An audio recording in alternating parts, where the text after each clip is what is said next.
Šeit viss sākās. Šeit atradās Tautas frontes mītne, viens no visā Austruma Eiropā redzamākajiem pretošanās kustības štābiem, un uzrunāja visus Latvijas iedzīvotājus, saliedējot viņus cīņai par neatkarību. Ja cilvēki kā tagad bieži vien domā, ko es tur iešu uz vēlēšanām, pasēdēšu mājās vai aiziešu pamakšķerēt tajā brīdī. Cilvēki saprata, ka viņiem jāiet, ka katrs ir svarīgs. Un tas arī radīja to milzīgo masveidīgumu, jo galu galā mūsu lielākajos mītiņos Daugavmalā ir bijuši pat līdz 700 000 cilvēkiem, cik mēs esam aplēsuši pilni visi tilti. Visi saprot, ka tikai tādā lielā masā un lielā vienotībā mēs arī tādus lielus kalnus varam gāzt. Tas bija tāds milzīgs neziņas laiks. Man liekas, ka bija kaut kāda līdzība arī ar šo laiku. Bija prieks, bija sapratne tāda, ka tagad vai nekad, ka mēs esam pietiekoši spēcīgi, ka mēs ejam uz šo uzvaru neatkarības atgūšanu, un tajā pašā laikā mums šīs varas jau īstenībā nebija. Vara balstījās tikai cilvēku atbalstā un cilvēku drosmē un cilvēku tādā pārliecībā, ka tā neatkarība ir iespēja. Protams, ja mēs vadītos pēc reāla politikas, Maskava ir neuzveicama, kā daži viens otrs saka, Krievija ir neuzvarama, tad mēs nepanāktu pilnīgi neko. Mēs pateicām, viņi ir uzvarama, mēs esam spēcīgāki par viņiem, un tas kaut kādā veidā atbalsojās arī cilvēkos.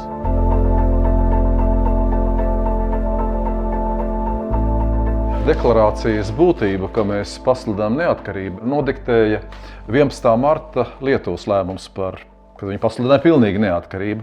Un tur bija interesanti, ka Igauņi bija augstākās padomes vēlēšanās, tā kā pateikšu, mums tagad pārējais periods, mēs veidojam sarunu grupu un runāsim.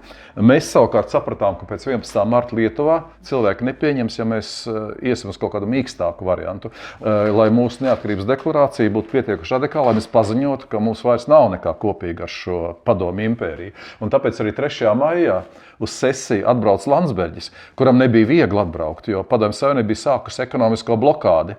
Pa Viļņas ielām jau 17. martā mūsu priekšvēlēšana dienā jau brauc tanku kolonnas un brauc ne jau tāpēc, lai varu tik daudz iebaidīt lietuviešus, kurus vairs nevarēja nobaidīt, bet lai iebiedētu mūs, lai mēs nesekotu Lietuvas, piemēram, arī šajās vēlēšanās.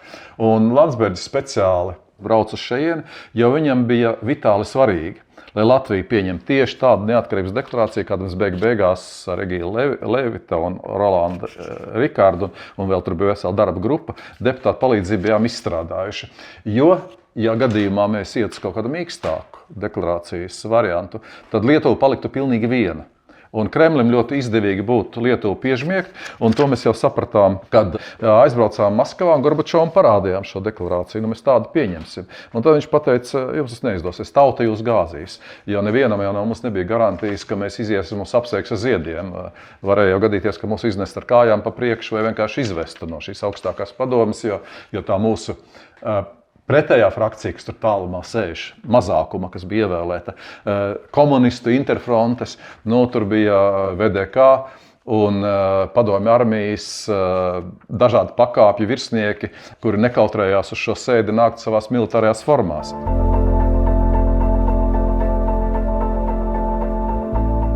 Īstenībā es nevienās fotogrāfijās Latvijas vēsturiskajās neesmu redzējis cilvēkiem tik laimīgas sejas, tik laimīgas.